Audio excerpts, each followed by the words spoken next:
বলবেন না? আমার বন্ধুগণ, নূরান নবী ইসলামের ডাঙ্কা বাজিয়ে দিয়েছেন বাবা। সব দিকে ইসলাম বাজতে লাগলো, ইসলামের ডাঙ্কা বাজতে লাগলো। মানুষ এসে আমার নবীজির হাতে হাত দিয়ে মুসলমান হয়ে যাচ্ছে। একে একে মুসলমানের সংখ্যা বেড়ে যাচ্ছে। এবারে আবু জাহেলের কানে খবর গিয়ে পৌঁছে গেল। ভাইজানেরা গো, ওগো আমার আব্বাজি আব্বাজানেরা, এবারে এটা কথায় আপনাদেরকে বলতে চাই, নবী কলেমার বাণী প্রচার করছে। আগে একটা ঘটনা আপনাকে বলি। এই যে নবীজির চাচা আবু তালিব নবীকে প্যার করে, নবীকে ভালোবাসে, সবার থেকে বেশি আমার নবীকে ভালোবাসে। এই দেখেন বিরাদার, নবীকে প্যার করতো। এবার আপনার আব্দুল মুত্তালিব আবু তালিবের কাছে আমার নবী মুস্তাফা গেল। চাচা গো, আমি আপনার কলেমা দাওয়াত তোমাকে দেব।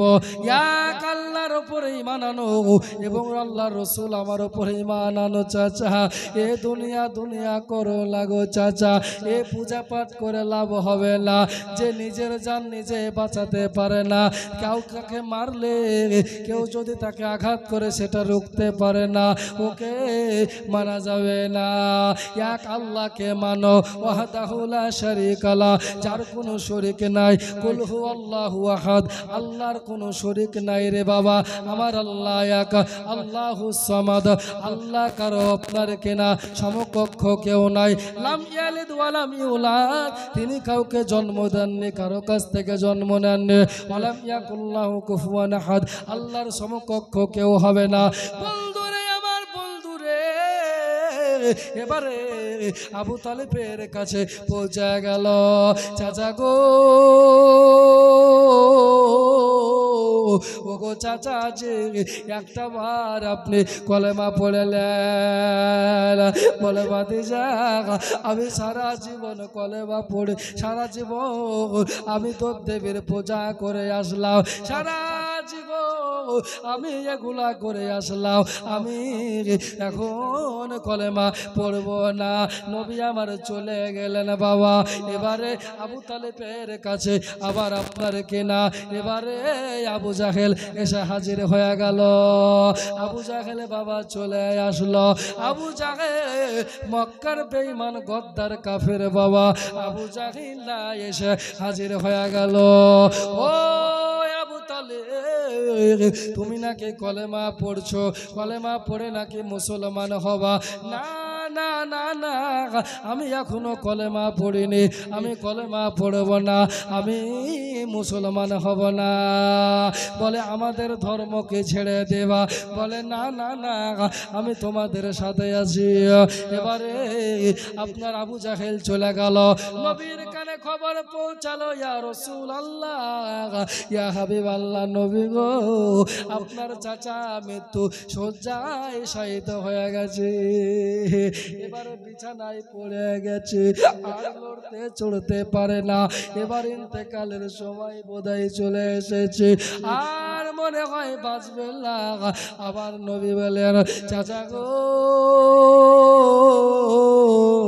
ওগো আমার চাচা, আপনাকে একটা কথা বলি গো চাচা, আপনি আমাকে গাড়ি করে নিয়ে, পিঠে করে নিয়ে, কোলে করে নিয়ে গো চাচা কত চলাফেরা করেছেন, নিজের বেটার থেকে আমাকে বেশি ভালোবেসেছেন, নিজের বেটাকে খাবার দেওয়ার আগে আমাকে দিয়েছে, কোনো জায়গায় গেলে আমাকে সঙ্গে নিয়ে গেছে, এত ভালোবাসায় আমাকে দিয়েছেন গো চাচা। এবারে চাচা গো, এখন যদি আপনি ইন্তেকাল করে, আপনি কুফরের ওপর ইন্তেকাল করবেন। ও চাচা, আপনার কাছে একটা কথা আমি বলি, আপনি আমাকে এত আদর যত্ন করেছে চাচা গো, আপনার কষ্ট আমি সহ্য করতে পারবো না। ও চাচাজি, আপনাকে আল্লাহ জাহান্নামে দিলে আপনার কষ্ট আমি সহ্য করতে পারবো না চাচা গো। এজন্য একটা বার কলেমা পড়লেন। আমার আল্লাহ বলে, বান্দারে তোমাকে আমি গোলামের জন্য বানিয়েছি। আপনার কেনা আমা খলাকতুল জিন্না ওয়াল ইনসা ইল্লা লিয়াবুদুন। আমার আল্লাহ বলে বান্দা বান্দিরা রে, আমি তোমাদের গোলামের জন্য বানিয়েছি।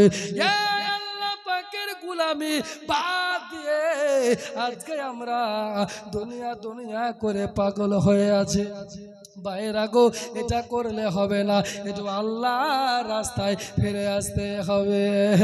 নবী আমার বলছেন চাচা একবার কলেমা পড়লে চাচা আপনার কাছে আর কিছুই চাইব না। একবার যদি কলেমা পড়লে চাচা গো তাহলে পরে আমি খুশি হয়ে যাব। একবার কলেমা পড়লে আপনাকে আমি সুপারিশ করে জান্নাতে দাখিল করে দেব। আমার আল্লাহ কোরআন কালিমে বলেছেন খতামাল্লাহু আলা কুলুবিহিম ওয়া আলা সামিহিম ওয়া আলা আবসারিহিম গিশাওয়াতুন ওয়া লাহুম আযাবুন আযীম। জোরে বলুন সুবহানাল্লাহ। আরেকটু জোরে বলেন। আমার আল্লাহ পাক কোরআন পাকে বলছে যাকে আল্লাহ হেদায়েত করবে ওই হেদায়েত হবে, আর যাকে আল্লাহ হেদায়েত করবে না কোনোদিন হেদায়েত হবে না। হেদায়েতের মালিক কোন নবী না, হেদায়েতের মালিক কোন রাসূল না, হেদায়েতের মালিক কোন ফেরেশতা না, একমাত্র হেদায়েতের মালিক আমার আল্লাহ তাআলা। জোরে বলুন সুবহানাল্লাহ। ভাইজানেরা ও আমার মা বোনেরা, আমার নবী বললেন চাচা একবার কলেমা পড়েন। আবু তালেব বললেন ভাতিজা আমি বুঝতে পারছি তুমি কি বলতে চাইছো, কিন্তু ভাতিজা শোনো গো, আমি যদি এখন কলেমা পড়ে নি আবু জাহেল বলবে আবু তালেব মরার সময় ভাতিজার দলে নাম লিখিয়ে দিয়েছে। ও কলেমা পড়ে ইন্তেকাল করেছে, কলেমা পড়ে মারা গিয়েছে। আমাকে বেঈমান বলবে, আমাকে গদ্দার বলবে। ও ভাতিজা এজন্যে আমি কলেমা পড়ব না। আমার নবী মুস্তাফা সাল্লাল্লাহু তাআলা আলাইহি ওয়াসাল্লাম বাবা ওখান থেকে যেন বাবা বাড়ির দিকে চলে যাচ্ছে। যেতে যেতে যেতে যেতে একটা জায়গায় পৌঁছে গেলেন বাবা। ওই জায়গায় নবী দাঁড়িয়ে আছে, আর পেছন দিক থেকে একজন গিয়ে খবর দিল নবী গো আপনার চাচা জান ইন্তেকাল হয়ে গেছে। আপনার চাচা ইন্তেকাল হয়ে গেছে। নবীর বুক ভরা ব্যথা। আমার চাচা ইন্তেকাল হয়ে গেল, মুসলমান হলো না, ও জাহান্নামে যাবে। আমি কিভাবে সহ্য করব? আমাকে এত কষ্ট করে লালন পালন করেছে। আমার নবী মুস্তাফা কি করলেন বাবা? তাড়াতাড়ি করে চাচার কাছে গেলেন। চাচার দিকে তাকিয়ে নবী ঝরঝর করে চোখের পানি ফেলছে। নবীর চোখ দিয়ে গড় গড় করে পানি ঝরে যাচ্ছে। আল্লাহর নবী বলছেন চাচা একটা বার যদি কলেমাটা পড়ে নিতেন চাচা গো, তাহলে পরে আপনার কোনো অসুবিধা হতো না, আল্লাহ আপনাকে জান্নাতে দিত। আমি রাসূলুল্লাহ সাফায়াত করতাম চাচা, তবে আজকে আপনি কপাল পোড়া, আপনার ব্যাড নসিব, মুসলমান হতে পারলেন না। নবী আফসোস করে চাচার মুখে হাত বুলিয়ে দিচ্ছে। যে ঠোঁট দিয়ে আমার নবী মুস্তাফাকে চুমা দিত, যেই ঠোঁট দিয়ে আমার নবী মুস্তাফার গালে চুমা দিত, আমার নবী মুস্তাফার কপালে চুমা দিত, ওই ঠোঁটটা জাহান্নামের আগুনে জ্বলবে চাচা। আমি সহ্য করতে পারবো না, আমি ধৈর্য ধরতে পারবো না চাচা। কিন্তু কপাল পোড়া আবু তালেব মুসলমান হলো না, কলেমা পড়লো না। আমার নবী মুস্তাফা চাচার ওই ঠোঁটে হাত বোলাচ্ছে আর পুরনো স্মৃতিগুলো মনে করছে। বলুন সুবহানাল্লাহ। পুরনো স্মৃতিগুলা মনে করছি। আসেন একবার দুরূদ শরীফ পড়েন, আল্লাহুম্মা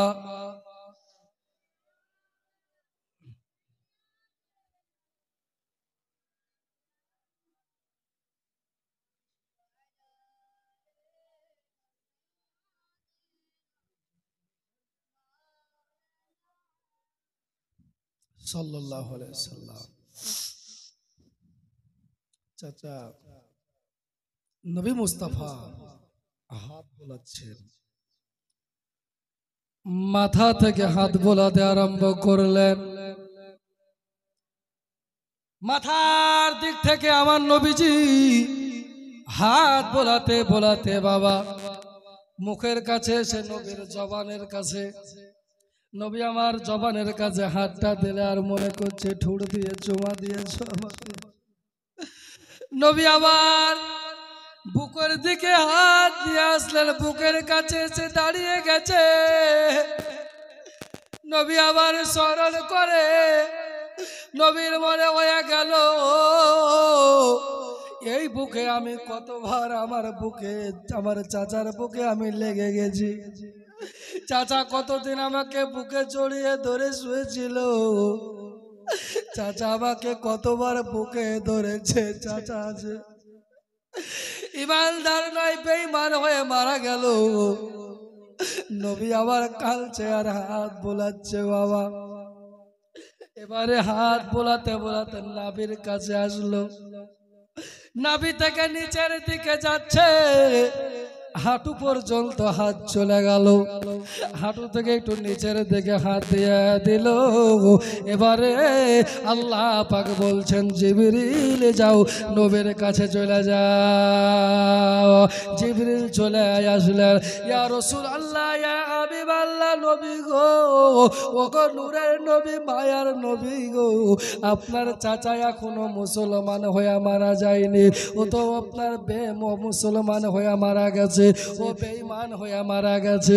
ও নবীজি, ইয়া রাসূলুল্লাহ ইয়া হাবিবাল্লাহ, নূরের নবী গো, আপনাকে একটা কথা বলছি নবী, আপনার হাত মুবারক যেই চললে আপনার কিনা স্পর্শ করবে, যেই জায়গায় আপনার হাত লেগে যাবে নবী গো, ওই জায়গাটা আল্লাহ পাকের জাহান্নামের আগুন জ্বালাতে পারবে না। জোরে বলে, আর একটু জোরে। ভয় করি না জাহান্নামে আগুন ডরায় আমার নবীর নামে রে, আগুন হবে ফুল খোদার নূরে তৈরি রে আমার মুহাম্মদ রাসূল, আল্লাহর নূরে তৈরি রে আমার মুহাম্মদ রাসূল। বলছে জান্নাতের হুর পরি আমায় নেবে বরণ করি রে,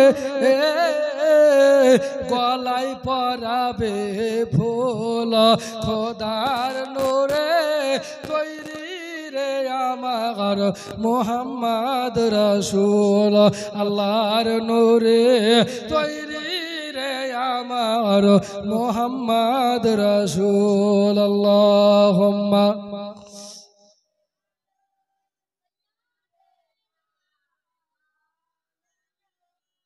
মুহাম্মদ ওয়া আলা আলি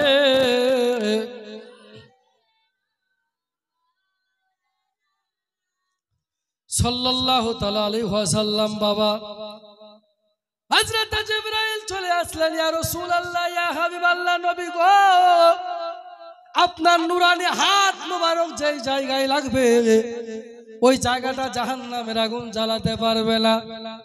ওরে ওয়াহাবের দল, তুমি বলো নবী আমার মতন, নবী তোমার মতন না, নবীর সমান কেউ হবে না, নবীর সঙ্গে কারো তুলনা হয় না। আব্বাজি আমার সোনা মানিকে রাগো, নবীজি হলেন নবীর মতন। আমার নবীর হাকিকত একমাত্র আমার আল্লাহ জানে। জোরে বলুন সুবহানাল্লাহ। ভাইজানেরা, মা বোনেরা, আমার বন্ধুরা, এই দেখে আল্লাহর নবীকে জিবরিল বললেন, ইয়া রাসূলুল্লাহ, ইয়া হাবিবাল্লাহ নবীজি, আপনি আর নিচের থেকে হাত দেবেন না। এবার যদি পুরো শরীরে হাত বুলিয়ে দেয়, জাহান্নামের আগুন জ্বালাতে পারবে না। আপনার চাচা মুসলমান হয়নি, মুসলমান হয়ে মারা যায়নি। ও নবী গো, ইয়া রাসূলুল্লাহ, ইয়া হাবিবাল্লাহ নবী গো, এজন্য আপনার চাচার শরীর থেকে হাত টেনে নেন। আল্লাহ পাকের অর্ডার হয়ে গেছে। নবী আমার হাতটা টেনে নিল, চোখের পানি ঝরঝর করে ঝরছে। চাচা, তোমার আযাব সহ্য করতে পারবো না। হাদিস শরীফের ভিতরে এসেছে, আল্লাহর নবী বলছেন, শোনো চাচার আযাবটা কেমন হবে। নূরের নবী বলছেন, শোনো, আমার চাচা পুরো শরীরে হাত বুলানোর কারণে আল্লাহ পাকের পক্ষ থেকে ওই সমস্ত শরীর গোড়া পড়বে না, কিন্তু পা মোবারক গোলাতে দুই পায়ে আল্লাহ পাক আল্লাহ তাআলা জাহান্নামে আপনার কিনা আগুনের জুতা নিক্ষেপ করবে। এই আগুনের জুতা যখন বাবা পায়ের উপরে নিক্ষেপ করা হবে, দুই পা আপনার জ্বলতে থাকবে, পুরো শরীর টাটকা থাকবে, পুরো শরীর কোনো জায়গা জ্বলবে না, কিন্তু দুই পায়ে আগুনের জুতা থাকবে। সব থেকে ছোট আযাব এটা, এর থেকে ছোট আযাব আর কিছু নাই। এটাকে নবী আবার বলছেন, শোনো গো ও যুবকেরা রে, রক্তের বাহাদুরি দেখাও, রক্তের টেম্পার দেখাও, রক্তের পাওয়ার দেখার যুবক। না না না, এ দেখো নবী আমার বলছেন, শোনো, যখন পায়ে আগুন লাগিয়ে দেওয়া হবে, জুতো পরিয়ে দেওয়া হবে, পুরো মাথার মগজ গোলা গলতে থাকবে। পায়ের তাপে মাথার মগজ গুলা গলে যাবে, মাথার মগজ গুলা গলে গলে গলে গলে নিচের দিকে পড়তে থাকবে। এতই আযাব জাহান্নামে দেওয়া হবে। আল্লাহর পথে ফিরে এসো, দিনের পথে ফিরে এসো যুবক, এখনো সময় আছে নামাজি হয়ে যাও, এখনো সময় আছে রোজদার হয়ে যাও, এখনো সময় আছে যুবক, খারাপ পথ থেকে তুমি চলে এসো, আল্লাহর কাছে ফিরে এসো, আল্লাহর দরবারে ইস্তেগফার করো। আমার আল্লাহ বলে, বান্দা বান্দি রে,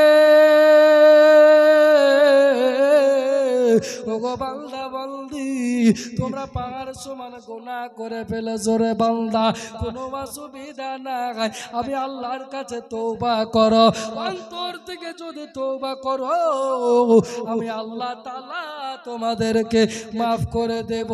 জোরে বলুন সুবহানাল্লাহ। আল্লাহ তাআলা মাফ করতে পারবে, মাফ করবে ইনশাআল্লাহ। করবে না গো? যদি আপনি মাপ নিতে পারেন। তোবা তোবা ফাঁক পালে আবা, এ তোবা না, অন্তর থেকে খালেস নিয়াতে তোবা করেন আল্লাহর কাছে, আল্লাহ পাক তোবা কবুল করবে। বলুন সুবহানাল্লাহ। ভাই, নবী মুস্তাফা সাল্লাল্লাহু তাআলা আলাইহি ওয়াসাল্লাম কলেমা প্রচার করছে। একে একে একে একে একে একে একে একে সবাই নবীর মধুর বাণী শুনে, নবীর চেহারা গো। প্রথমেই বলেছিলাম, হযরত ইউসুফকে দেখে যারা আঙ্গুল কেটেছে, তারা কি আমার নবীর রূপ দেখেছে? ওগো দেখতো যদি কেটে দিত কলিজা খানা, হয়নি, হবে না, হতে পারে না, আমার নবীর সাথে কারো তুলনা। জোরে বলুন সুবহানাল্লাহ। আল্লাহর নবীর সঙ্গে কারো তুলনা হবে না। নূরের নবী জিন্দা নবী আমার কলেমা প্রচার করছে, ইসলামের বাণী সব দিকে ছড়িয়ে গেছে। এবারে আবু জাহেল এর মনটা বড় খারাপ হয়ে গেল। আমাদের আপনার কিনা আমাদের দেবদেবীর পূজা কে করবে? সবাই তো এক একে মুসলমান হয়ে যাচ্ছে, এবারে কি করা যাবে? একে একটা সুরাহা করতে হবে। আবু জাহেল একটা বাবা মিটিং ডাকলো নবীকে মারার জন্য। মিটিং ডেকেছে আল্লাহ নবীকে মারার জন্য বাবা, ইসলাম মিটাবার জন্য। কিন্তু আল্লাহ বলে ইসলাম মিটবে না। মিটবে গো? কথা বলেন, কোনদিন ইসলাম মিটবে না। কেন? আল্লাহ পাক বলেন ইন্নাদ দীনা ইনদাল্লাহিল ইসলাম। জোরে বলুন সুবহানাল্লাহ। ইসলাম মিটাবার জন্য আল্লাহ পাঠায়নি। ইয়া বন্ধুরে, আমার বন্ধুরে, আল্লাহ পাক রব্বে কায়নাত জুল জালালি ওয়াল ইকরাম, আমার আল্লাহ পাকের নবী এবারে কলেমা প্রচার করে। আবু জাহেল মিটিং ডাকলো, 7 গোত্র থেকে আসলো, অনেক গোত্র থেকে বাবা 40টা গোত্র থেকে মানুষ জড়ো হলো। এরা মিটিং করছে নবীকে কিভাবে দমানো যায়, ইসলামকে কিভাবে দমানো যায়। ইসলামকে যদি দমানো না যায় ইসলাম বিস্তার করবে। এক কাজ করো, নবীকে এখান থেকে তাড়িয়ে দাও, মক্কা থেকে নবীকে তাড়িয়ে দাও। যদি নবীকে মক্কা থেকে তাড়িয়ে দাও গো, তাহলে মক্কাতে আর ইসলাম থাকবে না। ওখানে একজন ব্যক্তি দাঁড়িয়ে গেল, দাঁড়াও, নবীকে যদি এখান থেকে তাড়িয়ে দাও তাহলে পারে আল্লাহর নবী এখান থেকে যাওয়ার পরে অন্য কোন দেশে গেলে ওখানে কলেমা প্রচার করবে, করবে না? ওখানে তো ইসলাম প্রচার হবে। এক কাজ করো, আল্লাহর নবী সাল্লাল্লাহু আলাইহি সাল্লামকে অর্থাৎ আব্দুল্লাহ ইবনে মুহাম্মদ সাল্লাল্লাহু আলাইহি সাল্লামকে দুনিয়া থেকে একেবারে ডিলিট করে দাও, একেবারে তাকে মার্ডার করে দাও। যদি তাকে মার্ডার করে দাও তাহলে পারে ইসলাম মিটে যাবে। এদিকে মিটিং হচ্ছে বাবা, এবারে ওই ব্যক্তি কথাটা বলে উদাও হয়ে গেল। ওটাই ছিল ইবলিস শয়তান, ওটাই হলো মারদুদ ইবলিস শয়তান বাবা। মানুষ রূপে এসে বুদ্ধি দিয়ে গেছে, নবীকে মারার জন্য বলে গেছে। ভাইরা গো, মা বোনেরা গো, আমার মিটিংয়ে ফয়সালা হয়ে গেল, রায় হয়ে গেল, সুরাহা হয়ে গেল যে আব্দুল্লাহ ইবনে মুহাম্মদ সাল্লাল্লাহু আলাইহি সাল্লামকে দুনিয়া থেকে সরিয়ে দিতে হবে। যদি দুনিয়া থেকে সরিয়ে না দাও, যেখানে যাবে সেখানে ইসলাম বাড়বে, যেখানে যাবে ওখানে আমাদের দেবদেবীর পূজা কমে যাবে, মানুষ মুসলমান হয়ে যাবে।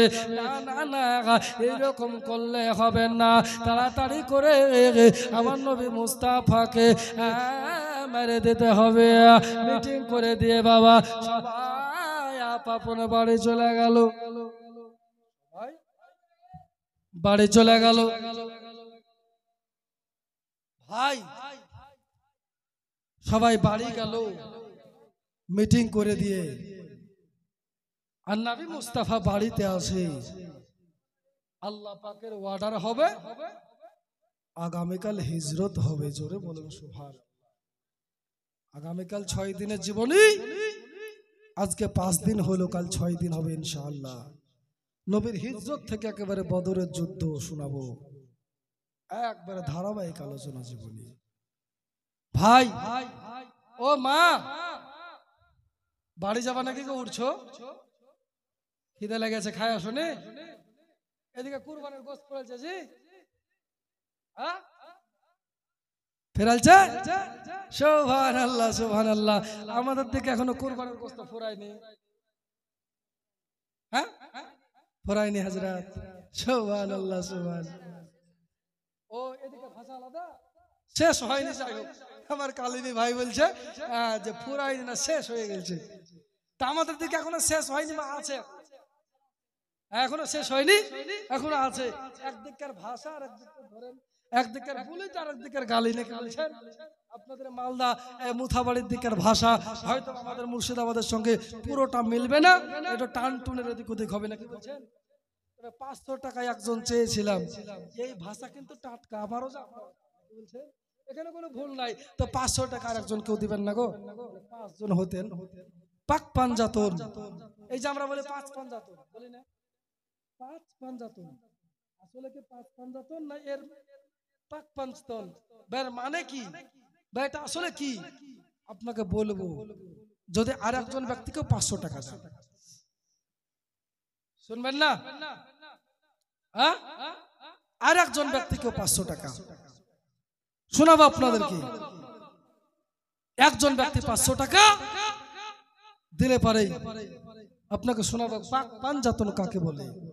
মা, আপনাদের জন্য দোয়া করব, খাস করে আপনাদের যাদের মুরগি আছে, মুরগি যাতে চুন হাগাহে না মারা যায়, ইনশাল্লাহ দোয়া করব। এই মুরগির ডিম, একটা ডিমের দাম এখন 10 টাকা। যদি 8 টাকা হয় এদিকে আমি বলতে পারবো না, কিন্তু আমাদের দিকে 10 টাকা দাম। কথা বুঝলেন? আর যদি বিড়ি বাঁধা থাকে, হ্যাঁ, তো ওই দিকে তো এখন 1000 কত তো 1000, হ্যাঁ 160 টাকা, 60 70 75, যাই হোক এক এক দিকে এক এক রকম বিড়ি বাঁধার রেট। এই দিকে বিড়ি বাঁধা যদি পয়সা থাকে মা, আপনারা দিবেন মাত্র 1-1.5 বিড়ি, 2 দিন হলে বাঁধা হয়ে যাবে গো। আজকাল 2 দিন বাঁধবেন, ভাববেন 1 সপ্তাহ জীবনে শুনবার 1 সপ্তাহ বিড়ি বাঁধার টাকাটা দিয়ে দেবো। 1 সপ্তাহ যদি বিড়ি বাঁধেন তো মোটামুটি আপনার 1,500 টাকা হবে। যে ভালো বিড়ি বাঁধে 1,500 বাঁধতে পারবে। আমার কথা শুনে হাসছেন? আমি যে গ্রামে থেকে বিপ্রকালী সাগরদিঘি থানা, ইসলাম আপনার গ্রাম মুর্শিদাবাদ মসজিদে, তো মাসে বিটি ছেলে তো 4,500 থেকে 5,000 টাকার বিড়ি বাঁধে। কথা বুঝলেন? তো 1 সপ্তাহে কেন 1,500 টাকা হবে না গো? হ্যাঁ হবে। তাই একজন মাকে বলো 500 টাকা বিড়ি বাঁধার টাকা যদি থাকে মা, 10, 20, 50 যার কাছে যা আছে, ভাই যাও এবার পাগড়িটা নিয়ে যাও, 10, 20, 50 যার কাছে যা আছে সুবহানাল্লাহ বিহামদিহি। যদি না থাকে ফিরিয়ে দেবেন, তবে যান, আমার মোবাইলটা নিয়ে যাও, এটা নিয়ে যাও, সুবহানাল্লাহ বিহামদিহি। 10, 20, 50, 100 যেটা পারবেন মা শেষ বেলাতে এটা দিব। নবীর মাহফিলে আপনারা দিবেন, নবীর মাহফিলে দিলে ফুরাবে না। কেন? আজ আবেলার ঘরে, জোরে বলুন সুবহানাল্লাহ। এই দেখেন কারিগর, কারিগর এই গজলে কারিগর আজ থেকে 10 বছর আগে, 10 থেকে 12 বছর আগে গিয়েছিল ভাইরাল গজল পৃথিবীতে। আপনার কিনে পশ্চিমবঙ্গের মানচিত্রে বহু জীবনী বক্তা আছে, যত জনাই বলুক না কেন, হযরতের মনে এইরকম, হযরতের মতন এইরকম গজল, এই গজলটা বিশেষ করে হবে গো। এই গজলটা বলে কালকে 3000 পেয়েছে। সুবহানাল্লাহ সুবহানাল্লাহ। আজ আবেলার ঘরে, জোরে বলুন সুবহানাল্লাহ। আজ আবেলার ঘরে, আজ আবেলার ঘরে, আজ আবেলার ঘরে, আজ আবেলার ঘরে, ওর পরের মালারে, আজ আবেলার ঘরে, আজ আবেলার ঘরে, ওর পরের মালারে, কে নূরের দোলায় দোলা নবী, নূরের দোলায় দোলা নবী, নূরের ঝোলায় ঝোলা নবী, নবী সাল্লাল্লাহু আলাইহি। আজ আবেলার ঘরে, আজ আবেলার ঘরে, ওর পরের মালারে, আজ আবেলার ঘরে, আজ আবেলার ঘরে, ওর পরের মালারে। ভাই মা বোনেরা, 10, 20, 50 যার কাছে যা আছে একটু দেন না গো, নবীর মাহফিলের জন্য দিবেন। আল্লাহর নবী যদি ডাকে তো মদিনা পাকে যাওয়া হবে। কথা বলেন ঠিক না? যদি ডাকে দয়ার নবী তাহলে যাব সোনার মদিনা, যাব সোনার মদিনা। জোরে বলে ওই গুম্বাদে খাজরা, নবীর রওজা তাহার কেউ জিয়ারত করলে তার জন্য নবী সাফায়াত ওয়াজিব হয়ে যাবে। জোরে বলে ঠিক না? ওয়াজিব হয়ে যাবে জি। নবী বলছে আমাকে যারা জিয়ারত করলো তাদের জন্য শাফায়াত ওয়াজিব হলো। জোরে বলবেন না? এখন মনে কালি আর মুখে হাসিলে তো জিয়ারত করলে হবে না, ঠিক না গো?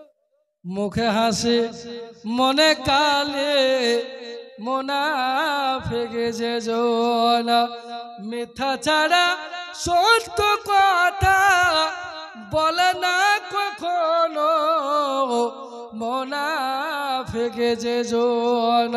মুখে হাসে মনে কালে মুনাফিক যে জন।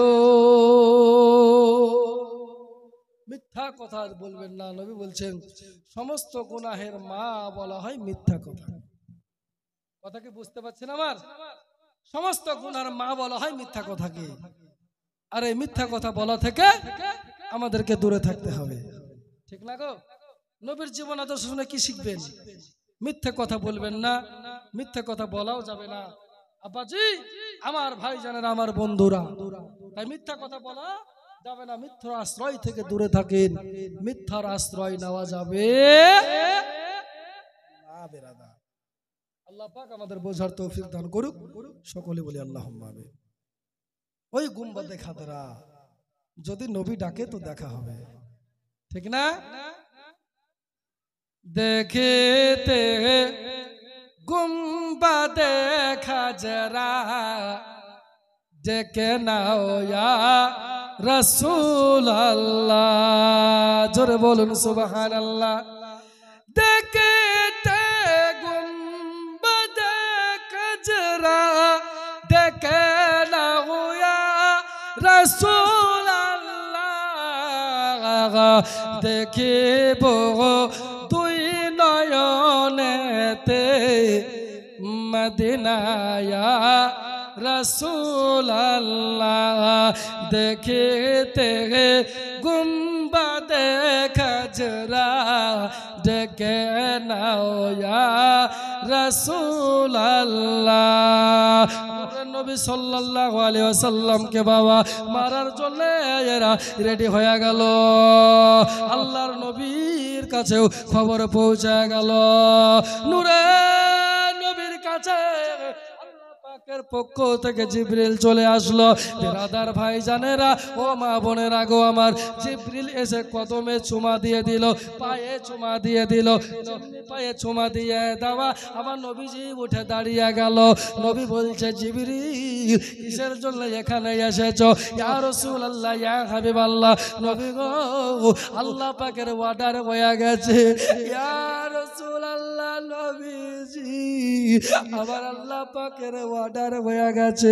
আল্লাহ পাক অর্ডার দিয়ে দিয়েছে আপনাকে হিজরত করতে হবে, আপনাকে মক্কা ছেড়ে মদিনা চলে যেতে হবে। নবীর চোখে পানি চলে এলো। নবী আবার কান্নায় ভেঙে পড়লেন। খোদার ঘর কাবা ছেড়ে আমাকে চলে যেতে হবে, আমার কাবা ছেড়ে চলে যেতে হবে, হাতিমে কাবা ছেড়ে চলে যেতে হবে। বাইরা রে, ওগো আমার জননী মহাবোনেরা গো, নবী আবার বলছে শোনো, এজন্য আমাকে কেন চলে যেতে হবে? আমি তো কারো মাল ধন সম্পত্তি আত্মসাৎ করে নে, আমার কাছে মানুষের আমানত আছে, আমাকে আল আমিন সত্যবাদী উপাধি দিয়েছে। আমি তো কাউকে কষ্ট দিইনি, আমি তো কাউকে দুঃখ দিইনি। ও জিবরিল, আমাকে কেন চলে যেতে হবে? নবী আমার বলছেন বলো। জিবরিল বলে, ইয়া রাসূলুল্লাহ, ইয়া হাবিবাল্লাহ, নবী নবী, আপনার একটাই অন্যায়, ওটা হলো ইসলাম প্রচার। ইসলাম প্রচার করার জন্য কাফেরেরা মিটিং করেছে, আবু জাহেল মিটিং করেছে, আপনাকে মার্ডার করে দেবে। আজকে রাতের বেলা আপনার ঘরকে তারা ঘেরাও করে আছে। নবী আমার বলছেন, জিবরিল আমাকে যেতে চায় না, নিজের মাতৃভূমি ছেড়ে, নিজের পিতৃভূমি ছেড়ে আর না যেতে ভালো লাগে গো, কেউ যেতে চায় না।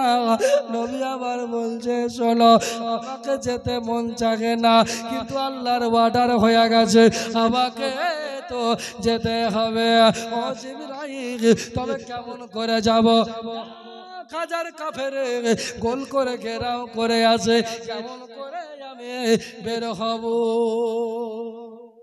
আল্লাহর নবী সাল্লাল্লাহু আলাইহি ওয়াসাল্লাম কেমন করে বের হবে? হযরত জিবরিল আলাইহিস সালাম বললেন, ইয়া রাসূলুল্লাহ, এক মুষ্টি মাটি তুলেন, মাটি তুলে সূরা ইয়াসিন পড়ে ফু দেন, ফু দিয়ে মাটিটা ছিটিয়ে দেন। এই মাটি কাফেরদের চোখে পৌঁছাবে, তারা চোখ ডলবে, আপনি বাড়িয়ে হিজরত করে মদিনা আবু বকরকে নিয়ে চলে যাবেন। জোরে বলেন। এখান থেকে আজকে সমাপ্তি করলাম যে হিজরতের প্রথম পাপ, নবী পাক হিজরত করে যাবে মদিনা পাকে, ওখানে তালাল বদরু আলাইনা হবে। জোরে বলুন সুবহানাল্লাহ। নবী পাককে স্বাগতম দেওয়া হবে। ওখানে নবী পাক কলেমা প্রচার করবে, ওখানে গিয়ে ইসলামের প্রথম যুদ্ধ হবে বদরের যুদ্ধ। ইনশাআল্লাহ তাআলা আল্লাহ পাক যদি হায়াতে রাখে, আগামী কাল আপনাদেরকে 6 রাত্রি জীবনী হবে, আগামী কাল 6 রাত্রি হয়ে যাবে ইনশাআল্লাহ তাআলা। যদি শোনাবো, আল্লাহ পাক যদি শোনাই, তবে শেষ আনতে একটা কথা বলবো, যার শেষ ভালো তার সব ভালো। দুইজন ভাই আমার পারবেন না গো, 100 টাকা করে শেষ বেলাতে দোয়া করব, নবী পাককে দাঁড়িয়ে সালাম দিব। হবে না কেউ? মা বোনেরা 100 টাকা করে আপনাদের মধ্যে কেউ হবেন না গো? দুইজন ব্যক্তি নবীর মহব্বতে নবী হিজরত করে মদিনায় যাবে কাল। আপনাদেরকে বলবো 100 টাকা করে দুজন চেয়েছি। এই দেখেন বলতে বলতে আসছে, আমি জানি আসছে। কি নাম? এই দেখেন বেনামে 200 টাকা একজন দিয়েছে হযরত, আরেকজন 200, আরেকজন 200।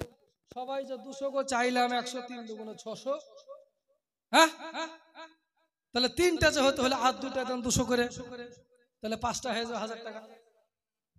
একটা মুসাফা করে যেতে আছে 100 টাকা দিবেন, 200 টাকা দিবেন, 200 টাকা পুজিয়ে দিবেন ইনশাআল্লাহ নবীর মাহফিলে।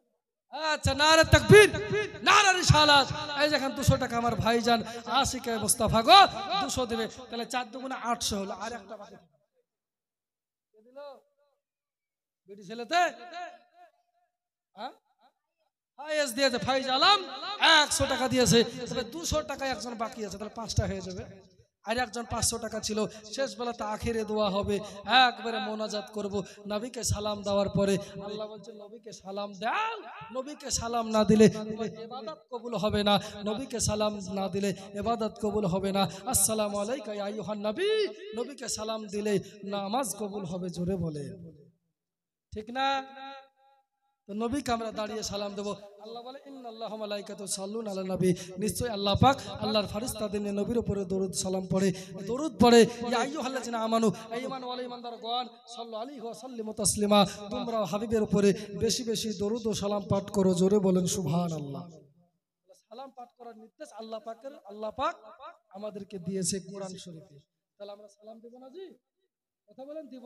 তো সালাম দেওয়ার আগে এটা পূর্ণ করে দেন না, 200 টাকা আর 500 টাকা, একজন 500 একজন 200।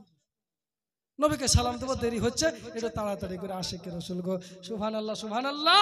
আমি জানি হবে, তবে শেষ বেলাতে সবই পেলাম হযরত, যদি এসে সেই 2টা না পাইতো